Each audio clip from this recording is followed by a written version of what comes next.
하나님의 음성을 듣겠습니다. 출애굽기 12장 37절에서 42절까지입니다. 이스라엘 자손이 람셋을 떠나 숫곳에 이르니 유아 외에 보행하는 장정이 60만 가량이요 수많은 잡족과 양과 소와 심이 많은 가축이 그들과 함께하였으며 그들이 애굽으로부터 가지고 나온 발교되지 못한 반죽으로 무교병을 구웠으니 이는 그들이 애굽에서 쫓겨남으로 지체할 수 없었음이며 아무 양식도 준비하지 못하였음이었더라. 이스라엘 자손이 애굽에 거주한 지 430년이라 430년이 끝나는 그날에 여호와의 군대가 다 애굽 땅에서 나왔은즉 이 밤은 그들을 애굽 땅에서 인도하여 내심으로 말미암아 여호와 앞에 지킬 것이니 이는 여호와의 밤이라 이스라엘 자손이 다 대대로 지킬 것이니라. 아멘. 우리 주신 하나님의 말씀입니다.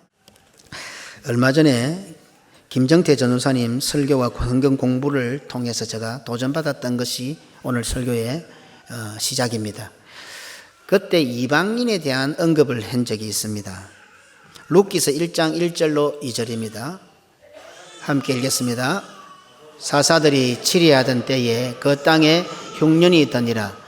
유다 베들레헴의 한 사람이 그의 아내와 두 아들을 데리고 모압 지방에 가서 거류하였는데 그 사람의 이름은 엘리멜렉이요 그의 아내의 이름은 나오미요 그의 두 아들의 이름은 말론과 기럐이니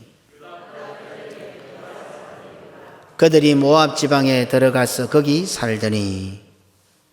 이 본문을 가지고 이전에 제가 설교한 적이 있습니다. 베들레헴을 떠나 이방 땅으로 간 것은 교회를 떠나 세상으로 간 것 같다고 제가 설교를 한 적이 있습니다. 흉년 때문에 베들레헴이라는 완전한 떡집을 떠나 세상으로 간 것과 같다고 말했습니다. 그 결과 엘리멜렉의 가정이 심판을 받아 씨가 마르는 지경이 되었다고 제가 설교한 적이 있습니다. 엘리멜렉의 이름의 뜻은 하나님은 왕이시다라는 뜻입니다. 하나님은 왕이시다는 이런 이름의 뜻을 가진 엘리멜렉이 어떻게 흉년을 핑계로 교회를 예표하는 떡집을 예표하는 베들레헴을 떠나 이방으로 갈 수 있느냐 하는 관점에 설교를 한 적이 있습니다. 우리는 성경의 기록을 통해서 이런 영적인 교훈을 얻을 수 있습니다. 사실 엘리멜렉이 베들레헴을 떠나는 장면을 교회를 떠나는 것으로 연결하는 영적인 해석을 도출해내는 것도 그렇게 쉬운 것은 아닙니다. 하지만 지난번 우리 전도사님의 성경 공부와 설교를 통해서 아하, 이것도 영적인 해석을 아름답게 도출해내는 것도 그 주관자가 주체자가 우리가 되면은 성경에서 말씀하려고 있는 하나님의 의도를 찾지 못할 수가 있구나 하는 것을 제가 깨닫게 된 겁니다. 영적인 교훈조차도 그 주체가 내가 되고 우리가 되면 하나님께서 말씀하시고 싶은, 하나님께서 이 성경, 이 사건을 통해서 우리에게 말씀해 주시고 싶은 의도는 멀어질 수가 있구나 하는 것을 제가 깨달았습니다. 아브라함도 흉년을 맞아 애굽으로 내려갔습니다. 아브라함은 흉년 때문에 알고 보면 실제로 약속의 땅을 떠나 애굽이라는 이방 땅으로 갔습니다. 그런데 아브라함이 이방 땅으로 간 것에 대해서는 별로 문제 삼지 않습니다. 그런데 엘리멜렉이 모압 지방으로 내려간 것에 대해서는 성도가 교회를 떠나 세상으로 이방 땅으로 갔다고 문제를 삼습니다. 아마도 그 이유는 아브라함은 애굽으로 이민을 간 결과 하나님의 복을 받았고 엘리멜렉이 모압 지방으로 이사를 간 결과 자신과 아들들이 죽었기 때문인 것 같습니다. 결과를 놓고 우리가 그렇게 보는 것 같습니다.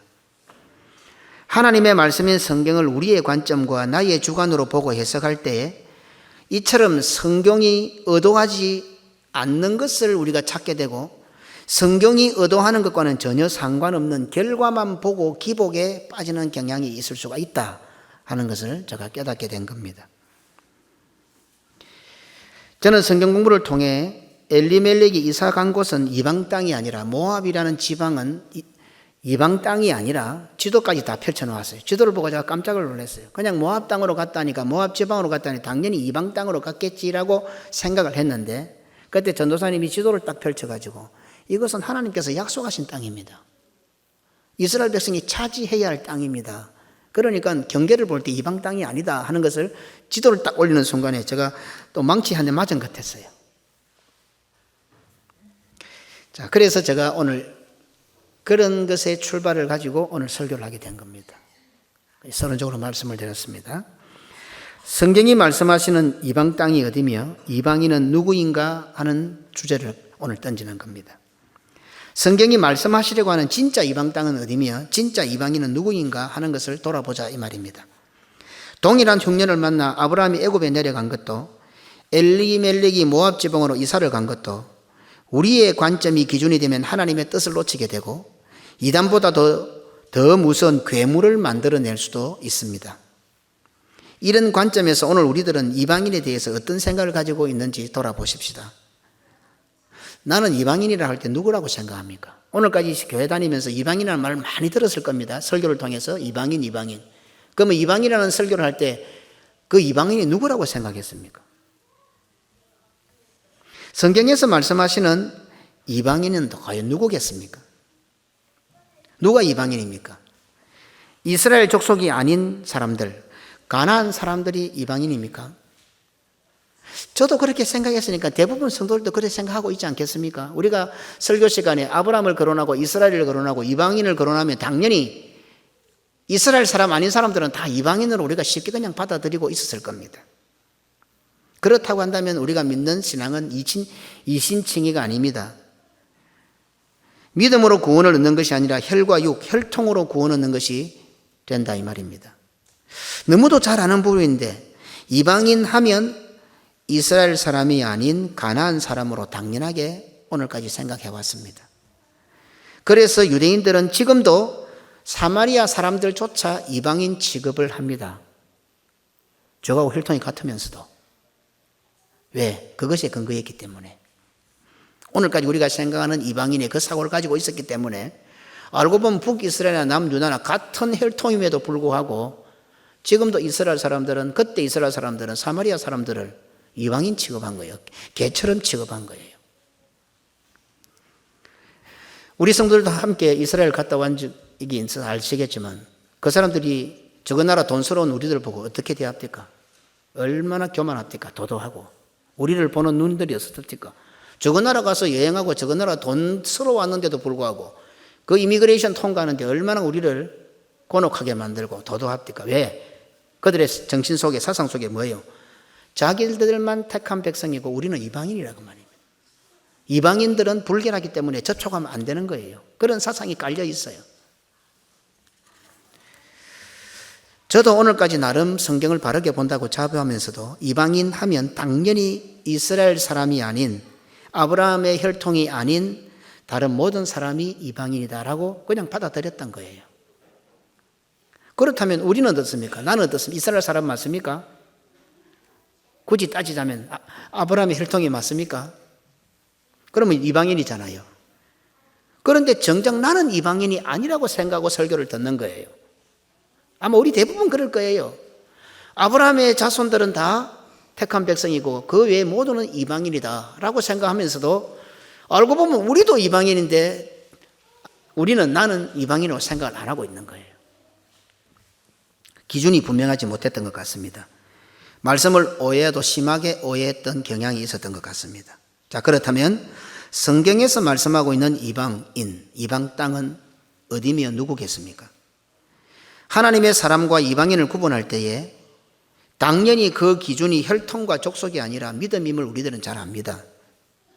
믿음으로 구원 얻는다고 설교하면서도 이방인 하면 일말이 어림없이 이스라엘 백성들이 아닌 가나안 사람으로 생각해 왔습니다.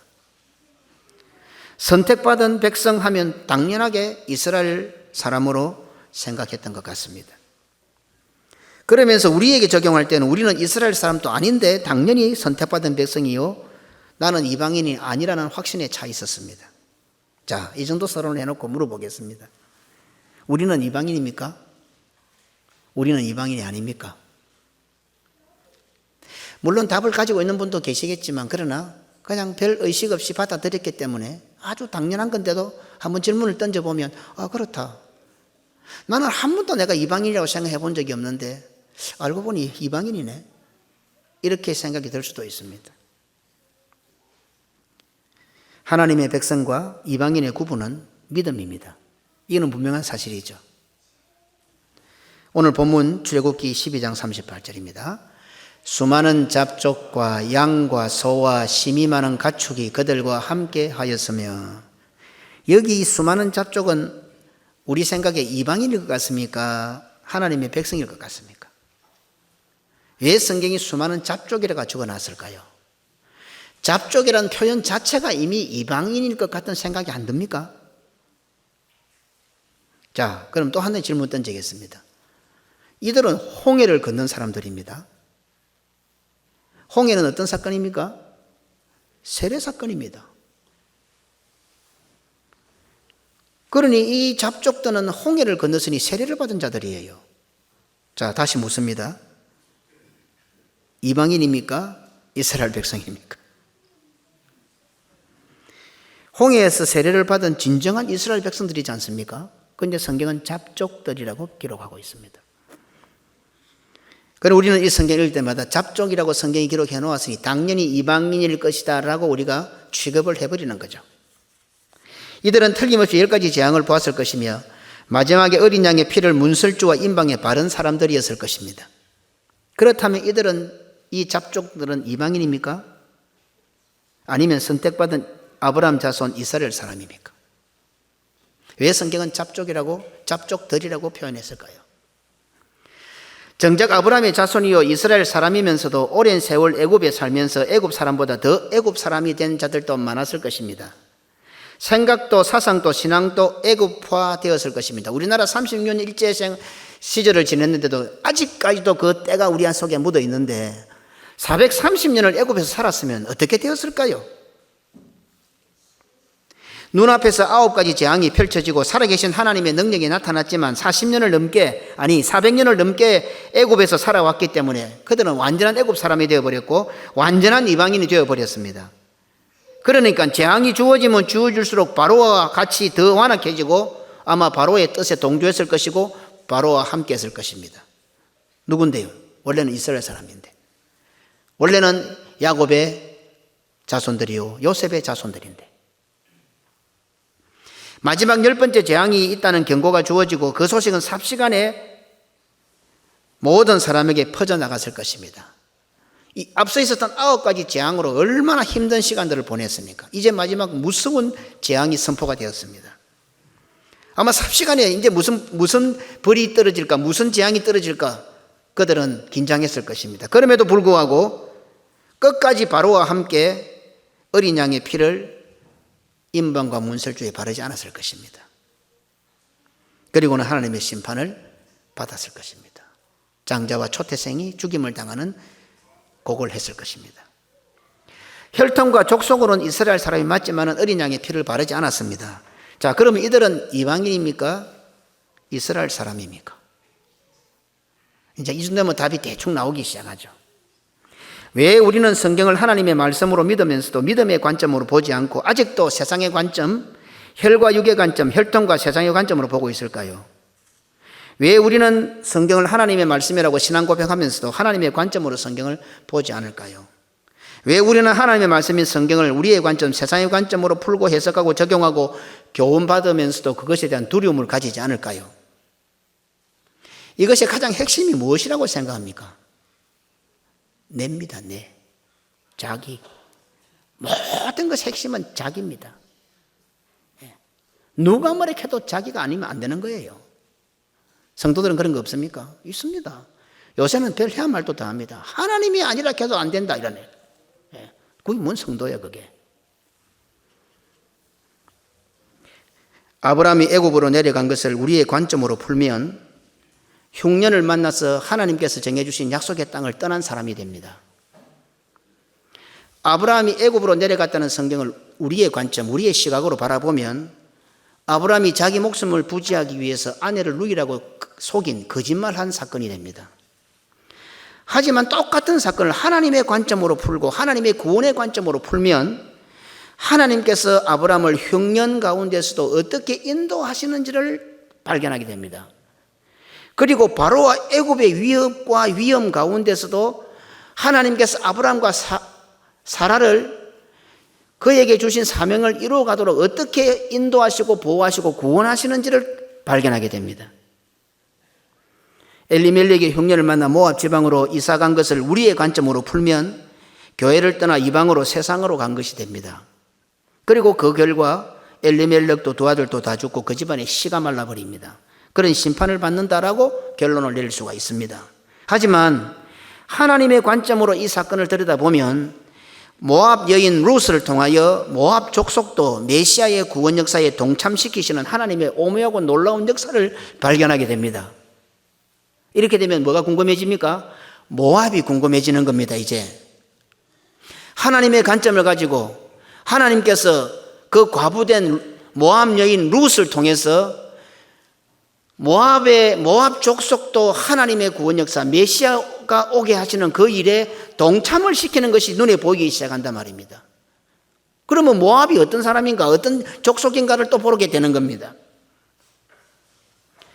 엘리멜렉 가정에 일어났던 사건은 아브라함과 함께 위대한 믿음의 출발을 했던 롯에 대한 하나님의 사랑을 발견하게 하는 데까지 나아가게 합니다.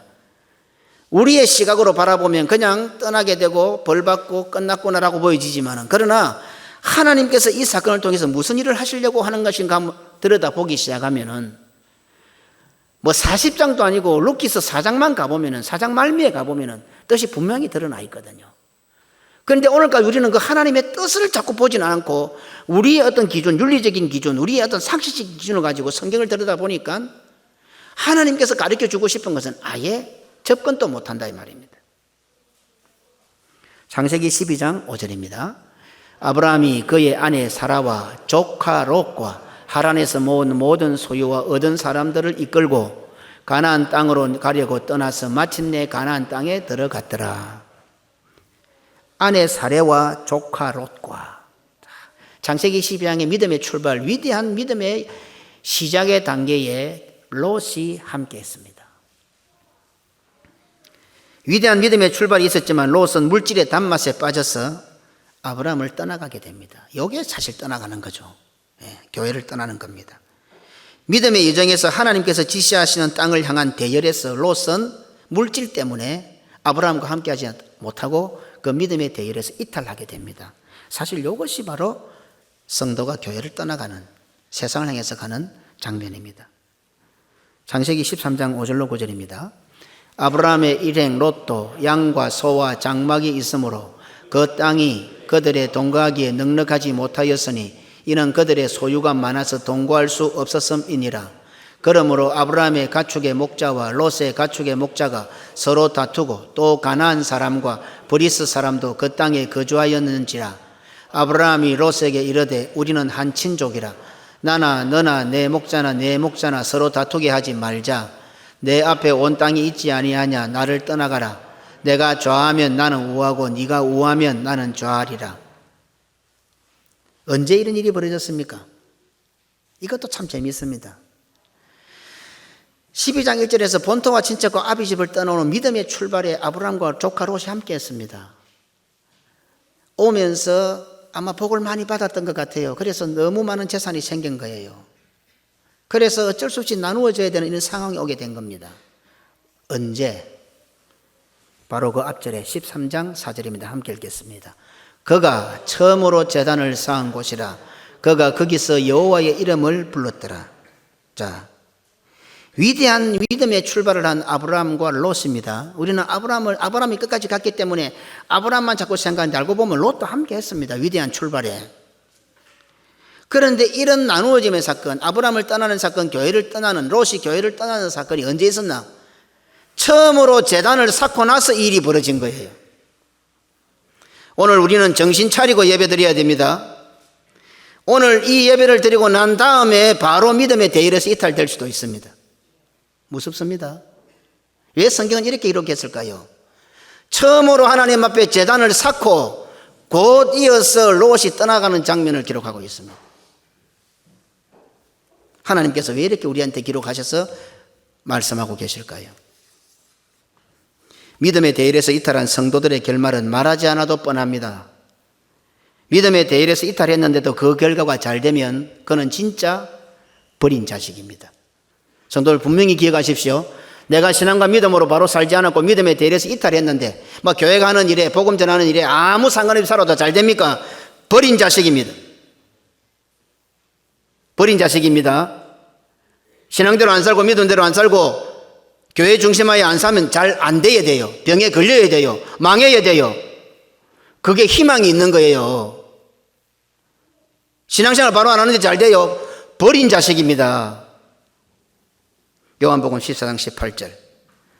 내가 너희를 고와 같이 버려두지 아니하고 너희에게로 오리라.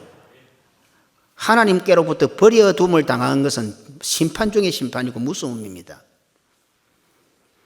아브라함을 떠난 롯의 결말은 우리가 상상하는 것보다 더 비참합니다. 그러니 롯은 어쩐 보면 버린 자식이 아닐 수도 있습니다. 버린 자식 같다면 그대로만 소돔과 고모라에 영원히 살게 하시면 됩니다. 그런데 뭔가 모르게 이런 사건들을 통해서 볼 때에 하나님께서 그 롯의 후손을, 그러니까 그 모압 여인 룻이 나타나게 되는 거죠.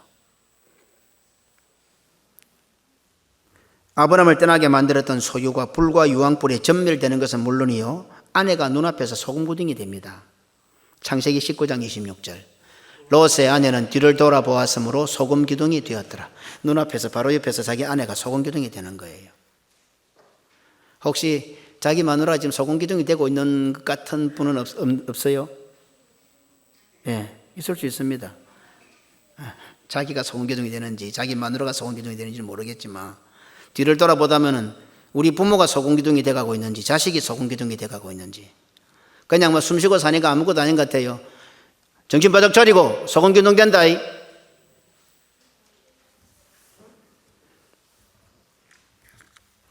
아내는 소금기둥이 되었지만 롯에게는 두 딸이 있었습니다. 그런데 우리가 다 알고 있는 것처럼 부녀지간에 이상한 일이 발생하게 됩니다. 다 알잖아요, 그죠? 안타까운 것은 그 아버지와 두 딸이 이상한 짓을 하는데 그 이상한 짓을 하게 된 동기가 뭔지 아십니까? 그들이 갖고 있던 신앙 때문이었어요. 그 두 딸이 가지고 있던 그동안 배웠던 신앙과 믿음 때문에 아버지하고 이상한 짓을 하는 거예요.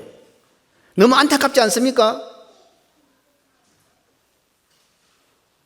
자, 한번 짚어봅시다. 아브라함과 함께 위대한 믿음의 출발을 했던 아버지 롯의 신앙과 믿음에 이 두 딸도 영향을 받을 것이 분명합니다. 그렇지 않습니까? 오늘 우리 아이들 보면은 왜 아버지가 장로가 돼서 내가 교회에 나오게 만드노? 이런 불평하는 놈들도 있지. 너희 막 복인 줄도 모르는 놈 자식들이. 예? 나중에 보자. 세월만 좀 가면. 우리 아셔야 됩니다. 우리 아이들이 다 뭐 말 잘 듣는 아들이 아니고 속으로요. 왜 하필이면 우리 아버지가 장로가 돼서 내가 이 교회 와야 되는고 이런 고민을 한 아들이 많아요. 저도 어릴 때 중학교 때 고등학교 때 하나님 왜 너를 목사들로 만들어가 이렇게 힘들게 하십니까 하고 엉엉 울고 막 그때 우리는 하나님이 급히 나서 교회 와서 철회라고 엎드려가고 강대상 밑에서 울고 했지만 오시 아들은 교회를 안 온다 안 와. 세상으로 가서 마약을 하고 세상 가서 PC방 가고 막 세상으로 돌아다닐 뿐이 답이 없는 거라. 그죠? 그나저나 내 새끼가 지금 예배 시간 내 옆에 앉아있는 것도 감사하세요. 감사 제목입니다. 오세 아들이 무슨 말을 듣겠어요. 코끼 난다고 끼 놓습니까 저 아들이. 아직 우상인데 지금. 어찌했든 간에 그런 불평이 있어도 자기 아버지가 장로고 집사고 권사면 어떻게 아버지가 믿는 사람이니까 그 새끼들은 교회를 오는 기라. 어쩔 수 없이 영향을 받는 거라. 나중에 어느 날 가서 하나님의 뜻을 알고 하나님의 사랑을 깨닫게 되면 아마 그때 가서 울고 보고 막 난리를 치기라. 항상 좀 아버지 엄마 살아계실 때 그러면 좋겠는데 똑 죽고 나면 저거들이 후회를 한다니까. 이놈들 참 내가 정신 바짝 차리고 너희들 똑똑해 있으면 부모 된대. 내가 이야기할게. 우리 오후에 젊은 사람들 많은데 너가 장가가고 시집가서 똥 너희 같은 아들 놓고 딸 낳아라. 아무도 아멘 안 하더라 이상하게. 그렇게 주장이 똑똑한데 전부. 내가 기도할게. 꼭 너희 같은 아들 놓고 제발 너희 같은 아들 놓고 너희 같은 딸 낳아라. 어쨌든 아브라함의 그 믿음의 출발에 롯이 함께 했었기 때문에 그 롯의 두 딸은 아버지의 신앙과 믿음의 영향을 안 받았겠습니까? 처음에는 아브라함 할아버지와 함께 있었습니다. 그러니 당연히 아브라함 할아버지를 보고 자랐겠지요. 그리고 아브라함 할아버지가 제사를 쌀 때 함께 그 제사에 참여했을 것이고 여호와 이름도 불렀을 것입니다.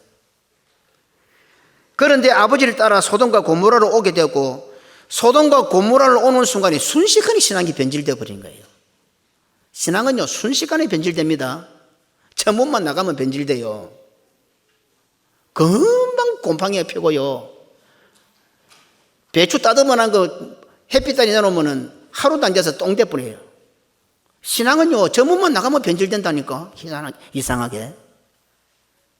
우리 속에 누룩만 딱 들어오면 바로 그냥 곰팡이가 피버리는 거예요. 그 누룩이 뭐예요? 지입니다. 지. 자기라는 내가 꼭 탁 들어가면 누룩이 돼버려요. 완전히 막 곰팡이 피우는 거죠. 아버지를 따라 소돔과 고모라로 왔던 두 딸. 그리고 아버지의 신앙도 변질되고 롯의 신앙도 변질되고 롯의 두 딸도 신앙에 변질이 오게 된 거죠. 창세기 19장 8절. 내게 남자를 갖가지 아니한 두 딸이 있노라. 청하건대 내가 그들을 너희에게로 이끌어내리니 너희 눈에 좋을 대로 그들에게 행하고 이 사람들은 내 집에 들어와선즉 이 사람들에게는 아무 일도 저지르지 말라. 천사가 롯을 찾아왔어요. 천사는 그래도 신앙이 있는 사람이기 때문에 천사를 알아본 거예요. 하나님의 사자를 알아본 거예요. 그런데 소돔과 고모라 사람들이 와가지고 끌어내라. 그 남자와 우리가 상관하리라. 동침하리라. 성적으로 즐기리라 하고 난리를 피우니까 지금 롯이 대안을 낸 거예요. 누구를 위해서? 하나님의 사자들을 위해서. 내게 남자를 모르는 두 딸이 있으니까 내줄 테니까 너 그 마음대로 해라. 그러나 이 사람에게는 손대지 마라. 지금 이렇게 지금 딜을 하고 있는 거예요. 하나님이 보내신 천사들을 보호한다는 목적으로 자신의 딸들을 성적 놀이기감으로 지금 내주겠다는 겁니다. 그것이 롯의 신앙입니다. 어때요? 변질이 된 것 같아요? 변질이 안 된 것 같아요? 하나님의 천사를 위한, 하나님의 사자들을 위한 훌륭한 헌신과 희생과 결단과 아픔인 것 같은 느낌이 안 듭니까? 와, 대단하네. 자기 딸을 내줄 정도로 하나님의 사자들을 지키려고 하네. 의외로 성도들의 삶 가운데 자가당착적인 신앙과 믿음이 많습니다. 지금 롯은 어떻습니까? 얼마나 하나님을 당당하겠어요. 내가 하나님의 사자를 지키려고 내 딸까지 내주려고 했는데 이렇게 사는 성도들이 있다니까 오늘날. 롯과 롯의 딸들은 하나님의 경고를 농담으로 여기는 남자들을 사위로 맞이하고 남편으로 받아들이려고 할 정도로 신앙이 변질되었습니다. 창세기 19장 14절. 롯이 나가서 그 딸들과 결혼할 사위들에게 말하여 이르기를 여호와께서 이 성을 멸하실 터이니 너희는 일어나 이곳에서 떠나라 하되 그의 사위들은 농담으로 여겼더라. 그죠? 롯도 하나님의 말씀을 전하는 농담으로 여길 그런 남자들을 사위로 받아들이려고 하고 딸도 남편으로 받아들이려고 해서 신앙의 변질이 안 보입니까? 눈앞에서 어머니가 소금 기둥이 되고 자신이 살던 곳이 불바다가 되었습니다. 창세기 19장 24절로 25절. 여호와께서 하늘 곧 여호와께로부터 유황과 불을 소돔과 고모라에 비같이 내리사 그 성들과 온 들과 성에 거주하는 모든 백성과 땅에 난 것을 다 엎어 멸하셨더라. 무서운 하나님의 심판을 경험한 두 딸은 정신을 차리게 됩니다. 깜짝 놀랐겠죠. 이게요, 참 재밌는 게 그래도 이게 말씀을 들어놓으면요, 이런 하나님의 심판이 올 때 정신을 차리는 겁니다.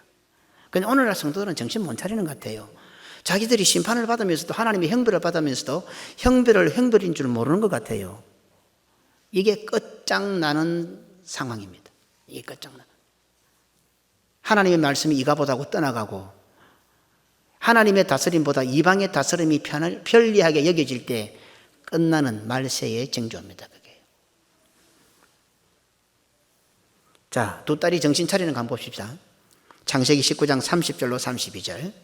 롯이 소알에 거주하기를 두려워하여 두 딸과 함께 소알에서 나와 산에 올라가 거주하되 그 두 딸과 함께 굴에 거주하였더니 큰 딸이 작은 딸에게 이르되 우리 아버지는 늙으셨고 온 세상의 도리를 따라 우리의 배필될 사람이 이 땅에는 없으니 우리가 우리 아버지에게 술을 마시게 하고 동침하여 우리 아버지로 말미암아 후손을 이어가자 하고. 이게 정신 차린 겁니다. 지금요. 단순한 성적 욕망 아닙니다. 아버지 늙었는데 무슨 성적 욕망이 있겠어요. 지금 심판을 받아 다 쫄딱 망하고 엄마가 소금기둥되고 지금 숨어 사는 꼴에 무슨 성적 욕망이 있어가지고 아버지한테 술을 먹여서 이런 짓을 하자는 겁니까? 여자의 후손 메시아를 바라보는 신앙이 생각났던 거예요. 이전에 할아버지 아브라함에게 들었던, 이전에 신앙이 좋았을 때 하나님 앞에 제사를 드리면서 우리의 유일한 희망은 여자의 후손이신 메시아가 오게 되는 아들을 낳는 신앙이 생각나게 된 거예요. 뭐 어디 딴 데 가면 남자들 없겠어요. 천지로 널린 게 남자였을 거예요. 그런데 어떻게 해요? 믿음의 아들을 낳아야 되겠다는 생각이 떠오르게 된 거예요. 여기까지는 좋았습니다. 문제는 완전한 회복과 구원이 되시는 메시아를 대망하는 아들에 대한 신앙, 여자의 후손에 대한 신앙, 그 믿음이 변질이 되어버린 거예요. 이스라엘 백성들이 금송아지를 만들어 놓고 누구를 경배했어요? 하나님을 경배했어요. 하나님이 어쩌실래 했어요? 다 죽이불려 했어요. 바알과 아세라를 경배한 거 아닙니다. 우상을 경배한 거 아닙니다. 하나님을 경배했어요. 하나님을 찬송했어요. 신앙의 변질이 이렇게 무섭다는 겁니다. 그런데 신앙과 믿음의 변질을 구분하는 것은 그렇게 어렵지 않습니다. 뭐 대단히 어려운 숙제가 아닙니다. 여자의 후손 아들에 대한 신앙의 주체를 하나님께 두느냐 나에게 두느냐는 겁니다. 하나님께서 이 구원의 방법을 왜 주셨을까? 이걸 생각하고 자기가 그걸 바라보는 거예요. 자기식으로. 하와는 위대한 신앙 고백을 했지만 주어가 자신이 되어, 주체가 자신이 되어 결국 가인을 낳게 됩니다. 창세기 4장 1절, 아담이 그의 아내 하와와 동침하며 하와가 임신하여 가인을 낳고 이르되 내가 여호와로 말미암아 덕남하였다 하니라. 남편과 동침해서 아들을 낳았는데도 내가 여호와로 말미암아 덕남했다. 얼마나 위대한 고백입니까? 사실은 이것은 성도들이 주일마다 예배 시간에 해야 할 고백들입니다. 여호와로 말미암아 덕남했다, 이것은요.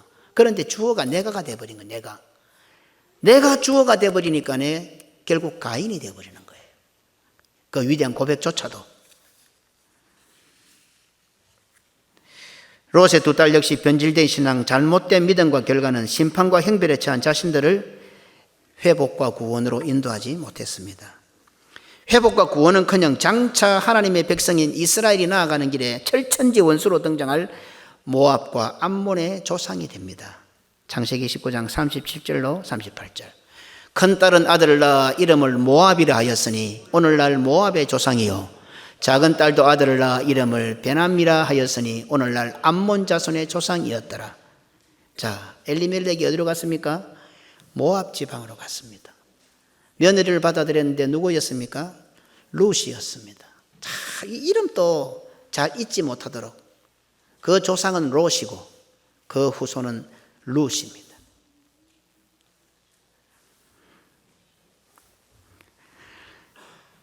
어떻습니까? 이 롯의 딸들은 나름대로 배웠던, 아브라함에게로 배웠던, 아버지 롯에게 배웠던 신앙, 여자의 후손, 아들 낳는 신앙을 이것이 마지막 구원이고 마지막 회복의 기회인 줄 알고 생각을 해내었는데 변질된 신앙을 가지고 있으니 아버지와 동침하는 이런 엄청난 결과를 놓고 결국에는 모압과 암몬의 조상이 됨으로써 이스라엘 백성들이 나아가는 길에 철천지 원수가 되는 이런 결과까지 나와버리는 겁니다.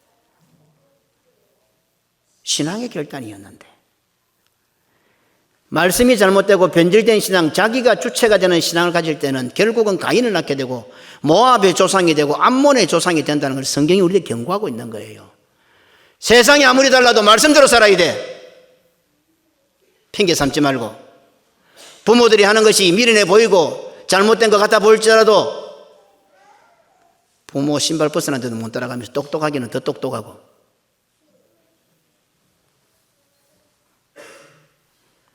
신앙생활, 교회생활 정말 똑바로 해야 됩니다. 말씀의 기준대로, 말씀대로 순종해야 됩니다. 미련할 정도로 말씀대로 해야 됩니다. 아무리 세상에 밀어도 오늘날 세미나나 가보면 목사들이 하는 소리가 시대가 달라지기 때문에 말씀도 달라진다고 가르치고 있습니다.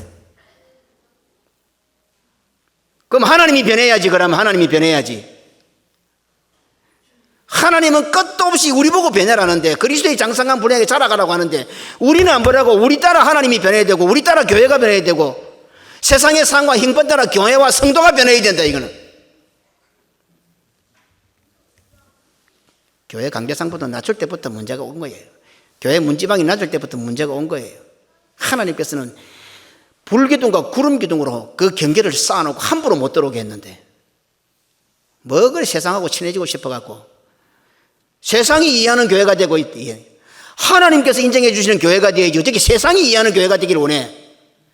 교회 아니에요. 그것은요, 세상이 좋아하고 세상이 이해하고 세상이 손을 잡을 수 있는 교회는 근본적으로 교회가 아닌 거야. 그거는 어떻게 하나님과 사탄이 손을 잡나 알아야지. 좀 정신 바짝 차리고 자기 자신의 생각과 판단과 경험과 이론이 기준되어 신앙생활 교회 생활에 입을 대는 순간에 가인을 잉태하게 되고 모압과 암몬의 조상이 된다는 사실을 잊어서는 안 됩니다. 우리들이 말이에요, 내가 말이에요, 내가 바로 가인을 놓고요, 내가 모압과 암몬의 조상이 되는 거예요. 내 주장으로 하나님의 교회를 바라보고 하나님을 바라보고 신앙생활을 하고 자신이 교회를 어떻게 할 수 있는 것처럼 교회와 성도들을 위한다는 명목으로 하나님께 서원한 서약을 망각하고 교회를 자기 마음대로 꾸려가 보려고 자기 마음대로 자기 기준 따라 해보려고 노력하는 거 안 됩니다. 해서는 성도들, 우리 장로님들 비롯해 정신 바짝 차려요.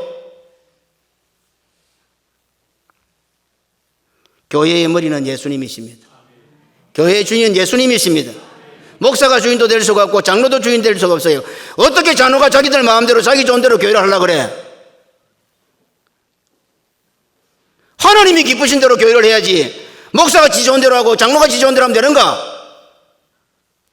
그게 뭔 교회인데 온 전신에 가인들이 앉아있고 온 전신에 모압과 암몬만 앉아있는 거야. 그래 되면 오늘 한국 교회가 그와 같은 꼴이 돼가고 있는데, 목회는 목사에게 주인 사명입니다. 장로님들에게 주인 사명이 아니에요. 목회는 목사에게 주인 사명이지.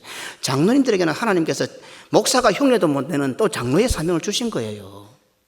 집사와 권사도 마찬가지예요. 계급의 문제가 아닙니다. 하나님이 주신 사명이에요. 특히 말씀과 이 강단권은요, 하나님께서 목사에게, 위임된 목사에게 주신 고유의 권한이에요. 여기서 제가 말씀을 잘못하면 하나님이 천벌을 내려서 죽여버려요. 하나님이 손을 대시는 게 무섭겠어요? 장로들이 목사 손대는 게 무섭겠어요? 장로들 뭐 1000명이 달라붙어 벗어야 되는가? 하나님이 손대면 끝장이에요. 목사는 무서운 사람이 이게 얼마나 무서운 데인 줄 알아요? 그래서 우리 아버지가 뭐라 했어요? 목회는 살은판을 걷는 게 아니라 칼날리를 걸어가는 거랬어요. 칼날리를. 이 강단과 말씀에 대한 사역은 하나님께서 목사에게 위임을 하신 거예요. 말씀의 은혜를 받아야 할 성도가 설교를 이렇게 하면 되니 안 되니, 저런 설교를 하면 되니 안 되니, 목회를 이렇게 해서는 안 되니, 내가 총대를 맨다느니, 어디에 그런 발상이 나와요? 기가 찬 노릇이다. 기가 찬 노릇이야. 그것이 뭐 교회를 위하나? 그게 성도를 위한 거예요. 그게 신앙을 알기는 않아. 교회를 안 하나? 말씀을 알기는 않아? 전부 교회를 자기식으로 생각하는 거잖아. 그 전부 다. 함부로 이런 소리 해서 안 됩니다. 곁에서 이런 말을 하는 사람이 있으면 하와를 미혹한 뱀으로 알고 경계하고 피하고 물리치고 머리를 들지 못하도록 해야 됩니다. 가만히 보고 있으면 방조하는 죄예요. 파수하라고 하나님께서 장로로 집사로 권사로 세워놓는데 가만히 보고 입 썩고 동정하고 포도원에 여우가 들어오지 못하도록 구멍을 막고 지키라 했잖아. 하나님께서. 보고 있는 것도 방조죄입니다. 방조죄. 하나님 앞에. 선악과를 따먹게 됩니다. 가인을 낳게 됩니다. 이스라엘 백성이 나아가는 길에 철천지 원수가 될 모압과 암몬을 낳게 됩니다. 더 큰 문제는 이러한 결과를 초래하면서도 자신은 믿음과 신앙으로 한다고 착각을 합니다. 하나님의 영광을 위해서, 교회를 위해서, 성도를 위해서 한다고 착각을 합니다. 그리스도와 교회와 복음을 위해서 헌신하고 희생하는 줄로 착각을 한다는 사실입니다. 하나님께서는 흉년을 도구로 하여 엘리멜렉의 가족을 모압 땅으로 보내시고 아브라함과 함께 위대한 믿음의 출발을 했던 롯을 돌아볼 시간이 되셨던 것입니다. 이제 제가 몇 년이 지났는지 잘 모르겠어요. 그래서 어제 우리 가족방에다가 롯 이후에 룻이 등장하는 몇 년 후고 이런 물어도 아주 답이 없어가지고 제가 어제 연구를 못 했어요. 룻기서 4장 21절로 22절입니다. 살몬은 보아스를 낳았고 보아스는 오벳을 낳았고 오벳은 이새를 낳고 이새는 다윗을 낳았더라. 자, 여기서 볼 때에 보아스는 누구의 남편입니까? 룻의 남편입니다. 모압 여자 룻이 보아스와 결혼하게 되고 그 룻은 다윗 땅의 할머니가 됩니다. 다윗은 예수 그리스도를 예표하는 위대한 인물이지 않습니까? 엘리멜렉의 가정에서 발생한 단순한 사건으로 보입니다. 그래서 우리는 쉽게 눈에 보이는 흉년에 집중을 하고 엘리멜렉 집안에서 발생한 결과에 집중하고 그것에 근거해서 쉽게 판단을 내어버립니다. 아브라함과 엘리멜렉에게 실수나 잘못이 없었다는 말이 아닙니다. 아브라함과 엘리멜렉에게 집중할 것이 아니라 이런 사건을 통해서 하나님께서 무엇을 말씀하시려고 하는지 하나님께 집중해보자는 겁니다. 왜 이런 사건을 보면서 아브라함에게 집중하고 자꾸 롯에게 집중을 해요? 엘리멜렉에게 집중을 해요? 이 성경은 아브라함의 책도 아니고 모세의 책도 아니고 하나님의 책이잖아요. 하나님의 책. 그러면 이 성경을 통해서 글자 하나를 통해서 제가 제일 좋아하는 말씀 중에 성경의 여백 속에도 예수 그리스도가 계신다 하는데 모든 성경이 예수의 책이라고 한다면은 이런 사건을 들어서 하나님께 집중하고 하나님의 뜻에 집중하고 예수님께 집중해야 될 거 아니에요. 성경에 왜 아브라함을 기록하고 있어요? 왜 모세를 기록하고 있어요?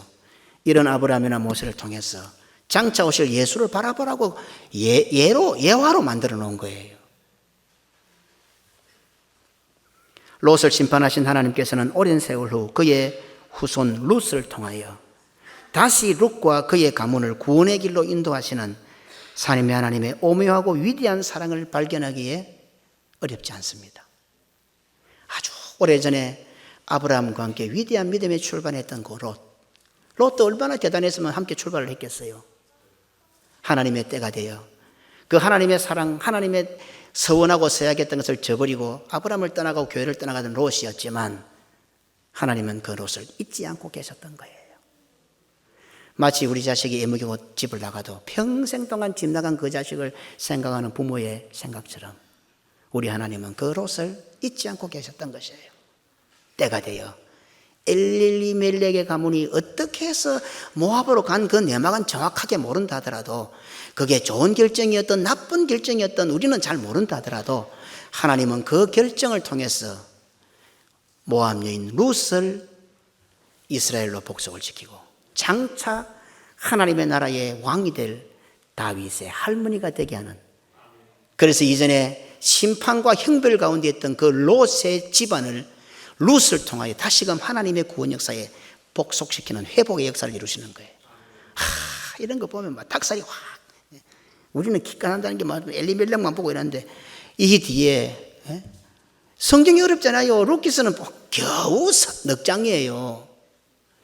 그 1장 한두 절에만 매이 가지고 뒤에 가보면 이것이 다 나타나는데 그걸 못 보고 있는 거예요.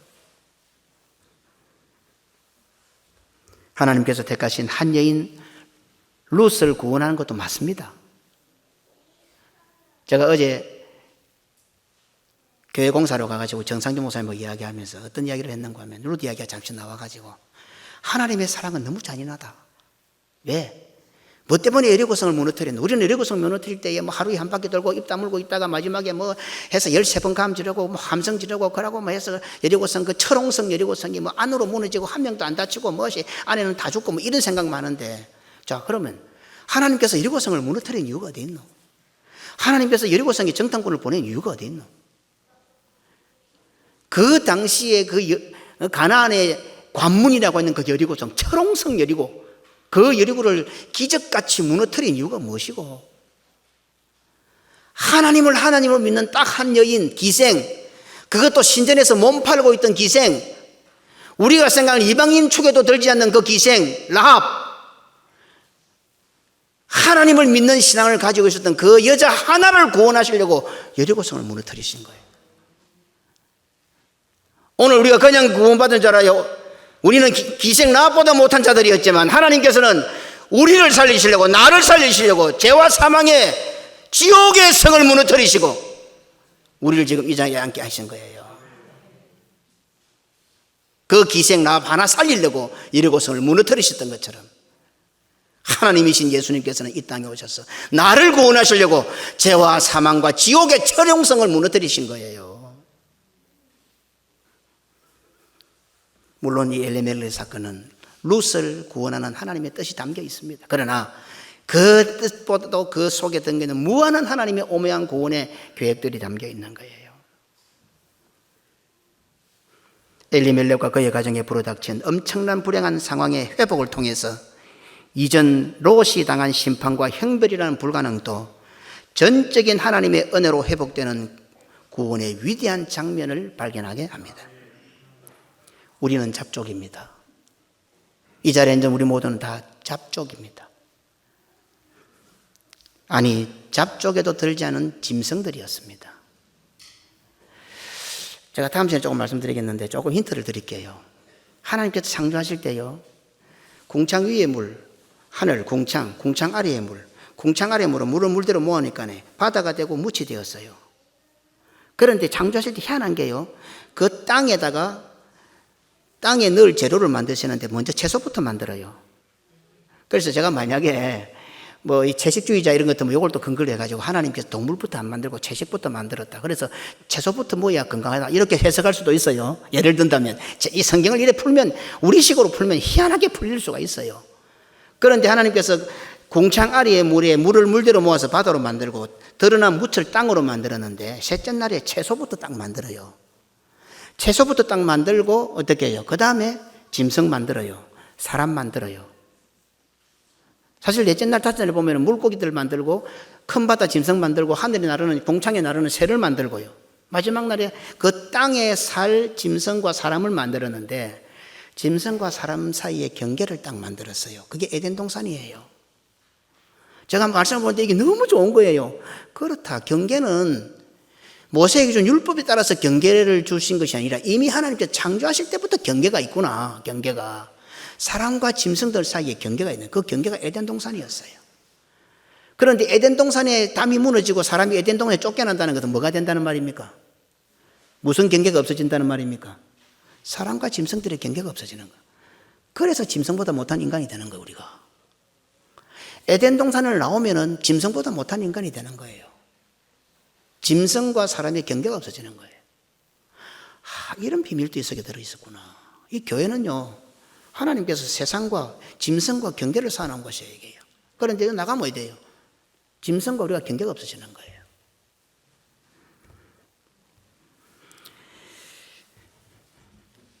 우리는 그와 같이 짐승들이었습니다. 이방인이냐 이방인이 아니냐 물을 자격도 없는 자들이 바로 우리들입니다. 그런 우리가 지금 예배의 자리에 참여하여 앉아 있다는 사실은 롯의 심판과 형벌이 룻으로 말미암아 회복되고 구원에 이르게 되고 룻이 다윗 왕의 할머니가 된 복보다 훨씬 더 큰 복을 누리고 있다는 증거입니다. 그래도 룻은 위대한 신앙을 가졌잖아요. 룻은 나오미에게, 자기 시어미 나오미에게. 모압 여인 룻이 장차 오실 예수 그리스도를 내다보는 다윗 왕의 할머니가 된 위대한 복을 받았던 것보다도 오늘 우리가 이 자리에 앉아서 예배를 드리고 주의를 지키는 것은 훨씬 더 큰 복인 것을 성경은 깨닫게 하시는 거예요. 그 말씀이 바로 마태복음 1장 1절입니다. 아브라함과 다윗의 자손 예수 그리스도의 계보라. 저는 이 구절을 읽고 참 많이 울은 적이 있습니다. 너무 벅차가지고 막 가슴이 터질 것 같아가지고, 아브라함과 다윗의 자손 예수 그리스도의 계보라. 그 뒤에 오늘 우리들의 이름이 쭉 예수 사람, 우리는 크리스찬, 예수쟁이, 예수 사람. 감히 내 이름 앞에다가 내 이름은 사라지고 나라는 것은 사라지고 예수라는 걸 붙여가지고 예수 사람, 성도, 거룩한 무리, 그리스도의 계보를 이어갈 자들로 우리를 이 자리에 앉게 하셨습니다. 하나님 아버지 감사합니다. 우리를 이 자리에 앉게 하셔서 감사합니다. 우리를 예수 그리스도의 계보에 포함시키시고 그것을 위해서 친히 이 땅에 오셔서 죄와 사망과 지옥의 철옹성을 무너뜨리시기 위하여 자신의 몸을 불사르시고 우리를 향하신 삼위 하나님의 사랑과 은혜를 보여주시고 오늘 내가 이 자리에 앉아있다는 것은 기생나무보다 못한 나를 구원해 내시려고 하시는 하나님의 그 변함없는 사랑, 사랑하시되 끝까지 사랑하시는 사랑, 짝사랑을 해도 너무 잔인하게 하시는 그 하나님의 사랑을 또다시 발견하게 됩니다. 하나님 아버지, 오늘 우리가 우연히 이 자리에 앉아있는 것처럼 보이지만 우리의 우연함 뒤에는 하나님의 필연의 역사가 있다는 것을 기억하고 세월이 갈수록 삼위 하나님의 은혜에 감사하며 우리가 세월이 가면 그래도 이치를 깨닫고 50의 하늘의 명을 깨닫고 60의 이순이 되어 이제 남의 말이 귀에 들릴 정도가 된다고 하면 적어도 이제 우리가 세월이 가고 주님 앞에 설 날이 가까워져 간다면 하나님께서 내게 주신 명을 기억해내는 성도들이 되게 하시고 하나님의 말씀을 듣는 귀가 열리게 하시고 그래서 이 땅에 오늘부터 주 앞에 서는 날이 더 복되게 하나님의 뜻을 이루어가며 살아가는 우리 모두가 되게 하여 주옵소서. 우리 가진 거 다 내어놓으라고 해도 다 내어놓겠지만 그 다 내어놓는다고 해서 무슨 일이 되겠습니까?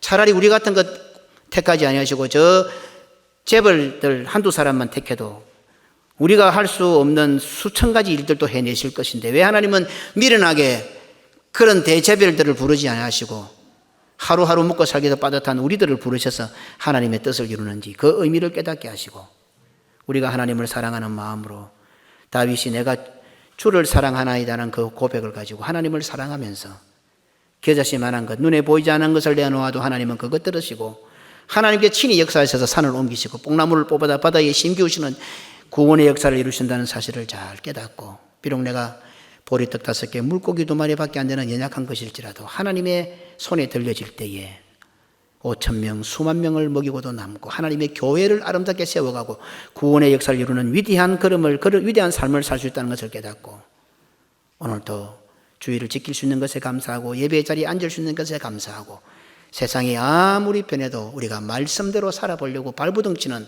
악작 같은 그런 노력과 다짐들이 있게 하시고 그것을 지켜낼 수 있도록 성령님 역사하여 주옵소서. 구주 예수님 이름으로 기도드리옵나이다. 아멘.